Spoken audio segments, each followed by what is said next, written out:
जय Malhar news चॅनलच्या सर्व प्रेक्षकांना सपना चौधरीचा नमस्कार। नंदुरबार जिल्ह्यात महिनाभराच्या विश्रांतीनंतर पुन्हा एकदा जोरदार पावसाला सुरुवात झाली आहे।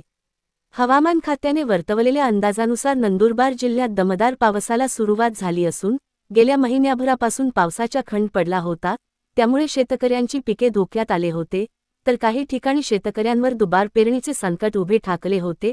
आज आलेल्या या पावसामुळे पिकांना जीवनदान मिळाले आहे, तर शेतकऱ्यांवरील दुबार पेरणीचे संकट टाळले आहे। मागील गेल्या महिन्याभरापासून पाऊस नसल्यामुळे धरणातील पाण्याची परिस्थिती देखील चिंताजनक होती। पावसामुळे सर्वसामान्य नागरिकांसोबत शेतकऱ्यांना देखील मोठा दिलासा मिळाला आहे। सपना चौधरी, जय मल्हार न्यूज, नंदुरबार।